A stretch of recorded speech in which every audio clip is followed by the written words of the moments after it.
Siguiente tema. Los preparativos para la cena. ¿Cuál cena? La cena pascual, que celebraban los judíos ¿cada cuándo? Cada año. Leemos. El primer día de los ácimos. Acuérdense que la vez pasada explicábamos, había dos fiestas, la fiesta de los ácimos y la fiesta de la Pascua. Se juntaron, era una sola fiesta. El primer día de los ácimos, cuando se sacrificaban el cordero pascual, y sacrificaban porque no era un solo cordero, cada familia llevaba un cordero, porque es lo que dice el Éxodo capítulo 12, que cada familia debía tener un cordero, y si era muy chiquita la familia, se podían juntar otros con ellos, un cordero por familia. Entonces todas las familias llevaban un corderito. ¿Cómo tenía que ser el corderito? Sin defecto alguno. Fíjense. Dice, les dicen sus discípulos, ¿dónde quieres que vayamos a prepararte la cena de Pascua?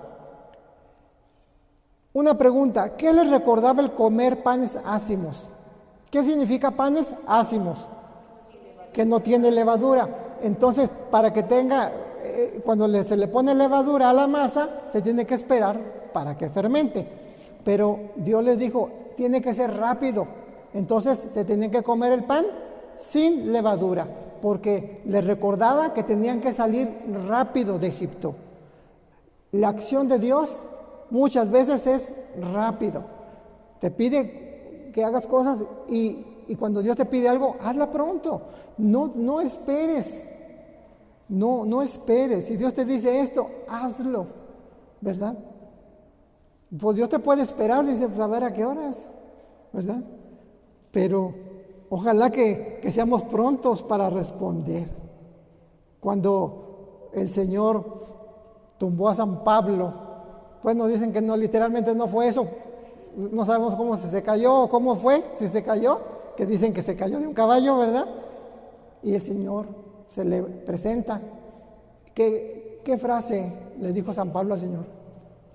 ¿Qué quieres de mí? ¿Qué quieres que haga? Esto, y rápido se levante y a hacerlo, ¿me explico? Entonces, eso les recuerda. Comer panes ácimos, lo celebraban, recordaban que el Señor los liberó de Egipto con prontitud. Acuérdense también de aquellas ocasiones cuando a Jesús le decían, Señor, te voy a seguir, pero primero déjame arreglar unos asuntos. Cuando yo te llamo, tú ve, pero Señor, pero si es que no tengo dinero, tú ve, cuando Dios te llama, Él provee. ¿Sí? Cuando Él te llama, Él te provee. Por ahí escribí una vez nuestra historia de cómo llegamos aquí a San Luis. No teníamos recursos para hacerlo y Dios fue poniendo cada recurso, 1, 2, 3, todos los recursos. Entonces, hazle caso al Señor, hazle caso. ¿Y por qué sacrificaban un cordero? Porque tenían que derramar la sangre del cordero, ¿sí?, para pintar los dinteles de las puertas, que era un signo de la redención, de la salvación, y no les iba a pasar nada a las familias donde estaban sellados con la sangre del cordero. Ahora que se está leyendo el Génesis en la liturgia, no sé qué día se leyó de cómo Dios fue el que cubrió con pieles a Adán y Eva, ¿se acuerdan? Que estaban desnudos y los cubrió con pieles. Entonces tuvo que haber un sacrificio. Es necesario el sacrificio para cubrirnos, para protegernos, para salvación. El sacrificio de un animalito. Por eso los israelitas sacrificaban animales a Dios. Entonces, por eso dicen que para el perdón de los pecados es necesario que haya un sacrificio. Y por eso dice Romanos 3:23 dice, todos pecaron, están privados de la gloria de Dios. Y el 6:23 dice, la paga del pecado es la muerte. Entonces, por eso tenía que haber muerte tenía que haber derramamiento de sangre para remisión de los pecados. Entonces, sacrificaban el cordero por eso. Era un símbolo muy importante y ahorita vamos a ver que el cordero representa ¿a quién? A Jesús, ¿verdad? Los sumos sacerdotes querían matar a Jesús en la Pascua. No, dijeron, no, en la fiesta no, porque puede haber un alboroto. Pero Jesús quería morir en Pascua. ¿Por qué? Él escogió la fecha. Él escogió la fecha para dar este mensaje que el verdadero cordero es Él. El cordero que va a ser sacrificado para salvarnos. Por eso Jesús eligió esa fecha, morir en esa fecha. ¿Sabían los discípulos dónde celebrarían la Pascua? No sabían, porque le dicen, ¿dónde quieres que vayamos? No sabían. Y entonces, ¿por qué no sabían si siempre andaban con Él? A ver, sería cuestión de preguntarnos, ¿por qué no sabían? El Señor les contaba todo, pero de eso no les contó. ¿Por qué no les contó? Porque el Señor tenía muchos enemigos y mucha gente también curiosa y andaban ahí detrás. Entonces, pues si sabían que iba a estar en tal casa, pues allí iba a ir toda la gente, ¿verdad? O si tenía enemigos, a lo mejor lo iban a apresar. Entonces, Jesús no les había dicho hasta ese momento. Otro punto que encontramos ahí, la disposición a servir. Dice, ¿dónde quieres que vayamos a prepararte la cena pascual? Fíjense, se adelantaron ellos a una necesidad de Jesús. No esperaron a que Jesús se juntara con ellos y dijera, quiero hacer un encargo, fíjense que tú vas a hacer esto, tú vas a hacer... No, ellos, la disposición, ¿verdad? La solicitud. Señor, sabemos que hay esta necesidad. ¿Dónde quieres que lo hagamos? ¿Dónde quieres que lo celebremos? Así tenemos que ser nosotros como discípulos de Jesús. Y luego dice, entonces envía 2 de sus discípulos y les dice, vayan a la ciudad y les saldrá al encuentro un hombre que lleva un cántaro de agua, síganle. Acuérdense, a lo mejor era una misión muy sencillita, pero Jesús siempre los mandaba de 2 en 2. Cuando cae uno, el otro lo levanta, dice Eclesiastés. Necesitamos hacer la obra de Dios en equipo. Un servicio que tengamos hay que hacerlo en equipo. Esto es importante, el Señor así lo pide. Y dice, y ahí donde entre, díganle al dueño de la casa, el maestro dice, ¿dónde tengo la sala donde pueda comer la Pascua con mis discípulos? Quiere decir que Jesús ya había hablado con esta persona. Jesús tiene amigos, aparte de los apóstoles, tiene otros amigos que están dispuestos a ayudar a Jesús. Están dispuestos a darle su tiempo, a darle de sus bienes. Fíjense, le prestó su casa y dice, ¿dónde tengo la sala? Y luego dice, y Él les mostrará una habitación en el piso de arriba, grande, ya lista y dispuesta. Ahí te lo presto, pero tú lo limpias y tú lo arreglas. No, Él le prestó, Él le arregló, Él le dispuso todo. Haced ahí los preparativos para nosotros. Imagínense qué bendición de esta persona que recibir ahí a Jesús. Y a lo mejor todavía no tenían la seguridad de que Él era el Mesías, pero lo que sí tenían un amor por su persona. Entonces, y marcharon los discípulos, llegaron a la ciudad. ¿Por qué llegaron a la ciudad? ¿Dónde estaban antes? ¿A dónde estaban? Pues dice que apenas llegaron. ¿Dónde andaban? ¿Se acuerdan? ¿Se acuerdan que hay un pueblito que estaba cerquita de ahí? Betania, ¿verdad? Llegaron a la ciudad, lo encontraron todo como les había dicho y prepararon la cena de Pascua. Ahora, esa habitación que se encontraba allí en la ciudad, en Jerusalén, sucedieron cosas importantes. Díganme 3 cosas importantes que sucedieron en esa habitación. El lavatorio de los pies. La institución de la Eucaristía. La institución del sacerdocio. Ya llevan 3. Díganme otra. La venida del Espíritu Santo. Oiga, fíjense, entonces yo presto mi casa y luego resulta que en mi casa todas las bendiciones que van a llegar allí, todas las bendiciones. La casa más visitada del mundo entero es esa casa hasta el día de hoy. Si cobraron $1 por entrar a esa casa, no, pues estaría millonaria toda la descendencia, ¿verdad? Todo el mundo quiere, vas a Israel y vas a visitar la casa, esa casa. Imagínense todo lo que está ahí, impregnado ahí. Llegó el Espíritu Santo. ¿Quién prestó su casa? Uno de los agradecidos porque Jesús le ayudó. Les voy a decir, hay un indicio de quién fue. La próxima, no. Fue la familia de Juan Marcos. ¿Por qué? Porque en Hechos de los Apóstoles se menciona que ahí se reunían en la casa de Juan Marcos, el autor de este evangelio, que él prestaban ahí la casa para hacer la oración, y ahí se reunían. Y ahí se reunía la Virgen María estuvo ahí en esa casa. Dice nomás. Entonces quiere decir que esa casa fue bendecida por eso. Muy, muy bendecida. Cuando me tocó ir ahí, pues se suben uno de los escalones, ¿verdad? Pues sí, después de un rato íbamos un grupo y otras personas que llegaron ahí. Digo, ay, yo pensando, a veces como desperdiciamos el tiempo.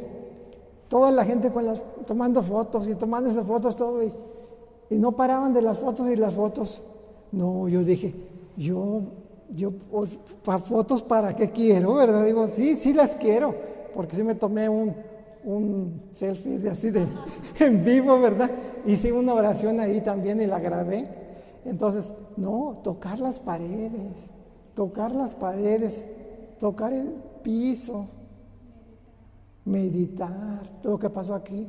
Y dije, Señor, ahí invoqué al Espíritu Santo.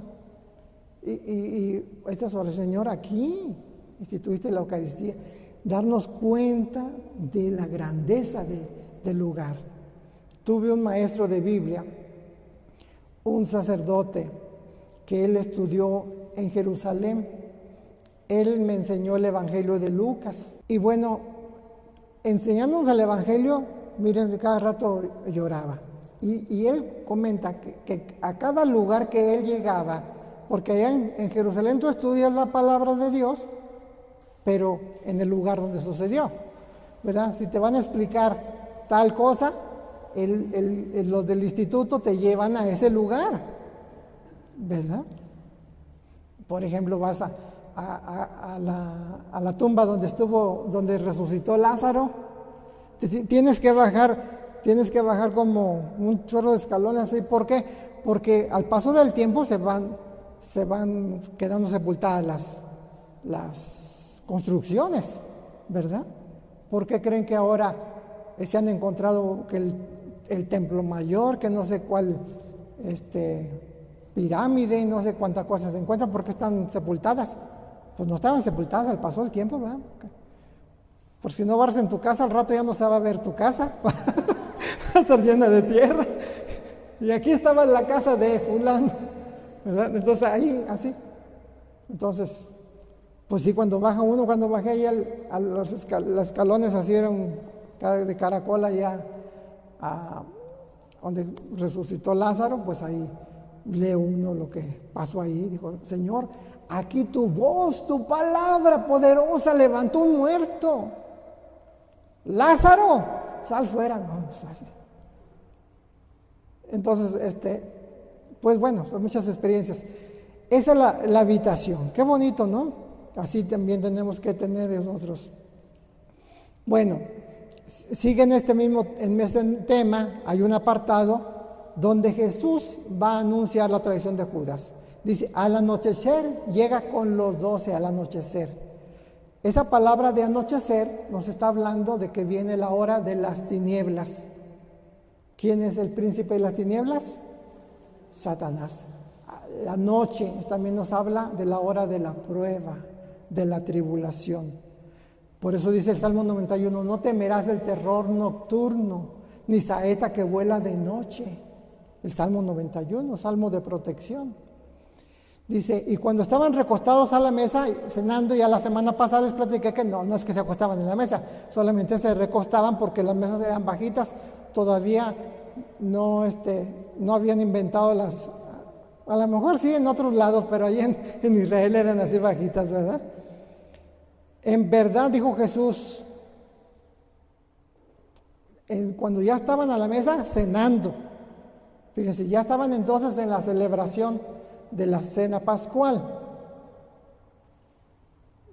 Jesús dijo, en verdad les digo que uno de ustedes me va a entregar, el que come conmigo. ¿Por qué Jesús no dice quién es? Le está dando oportunidad al arrepentimiento. Porque dijera uno que él me va a traicionar, pues todos viendo, criticando, juzgando. No dijo quién. Te da oportunidad que nadie sabe, solamente él sabía. Tenía oportunidad en ese momento de no traicionarlo. El que come conmigo. Bueno, el Salmo 41:10 dice, hasta mi amigo íntimo, en quien yo confiaba, mi compañero de mesa me ha traicionado. ¿Quiénes son sus amigos íntimos? Los 12. El Salmo 55, verso 13 al 15 dice, si fuera un enemigo el que me ultraja, podría soportarlo. Si alguien te critica y tú ni lo conoces, ¿verdad? Pero si te critica el que tú conoces, te duele. Si el que me odia se alzara contra mí, de él me escondería. Pero tú, un hombre de mi rango, amigo y compañero, con quien me unía dulce intimidad en la casa de Dios.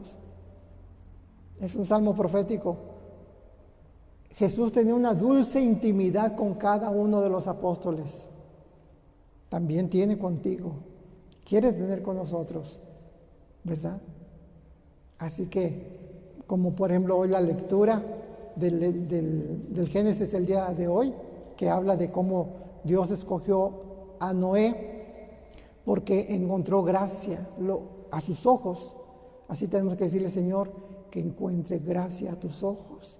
Y luego Noé hizo un altar de piedras, un sacrificio, y que dice el texto del día de hoy, que subió ese humo como un aroma agradable al Señor. Que mis oraciones, Señor, sean como un aroma agradable a ti. Que mis acciones sean como un aroma agradable a ti. Entonces, pero cuidado, si tenemos esa dulce intimidad, hay que tener la luz, el discernimiento, pedirle al Señor que nos ayude a discernir para no caer en tentación. Tentaciones siempre va a haber. Como dice el Padre nuestro, no nos dejes caer en tentación. No dice, quítame de la tentación. No dice, quítame de la tentación. Dice, no me dejes caer en tentación. No nos dejes caer. No te va a quitar de la tentación. ¿Quién puede quitarte de la tentación? Tú mismo. ¿Quién me quitará esta tentación? Tú. ¿Cómo le hizo José en Egipto? Huyó. La agarraron de las vestiduras. No importa, dejé mis vestiduras. Prefiero perder mi vestido, perder la gracia. Pues San Pablo también a Timoteo dice, huye de las pasiones, huye. ¿Qué tenemos que hacer? Huir. Entonces, comenzaron a entristecerse y a decirle cada uno, ¿acaso soy yo? Pero él les dijo, uno de los 12, el que moja conmigo en el plato. mojar en el plato la comida es como una mayor cercanía, mayor intimidad. Pues si estamos comiendo y no les ha pasado que cuando pues hay mucha confianza, pues yo puedo agarrar su plato, ¿verdad? Agarrar la cuchara del Liz y comerle ahí. Oye, ¿por qué me come? No, pues, no importa, hay confianza, ¿verdad? Pero cuando no hay confianza y llega una persona y ves a un restaurante y agarra un bolillo y métele en el caldo, vas a ver cómo te va. Ciertamente, dice el verso 21, que el Hijo del Hombre se va, según está escrito sobre él. Pero ay de aquel hombre por quien es entregado el Hijo del Hombre, más le valdría a ese hombre no haber nacido. Dice, híjole, ya le aventó una maldición. No, fíjense que no. Porque también tú dices, ay de aquel hombre, es un lamento, es algo que te causa dolor, ¿verdad? Es mucho sufrimiento, mucho dolor. Aplicación. ¿Cuántas aplicaciones podemos sacar? Muchas. Yo aquí nomás puse 2. ¿Somos prontos para servir? ¿Ponemos lo que somos y tenemos a disposición de Jesús?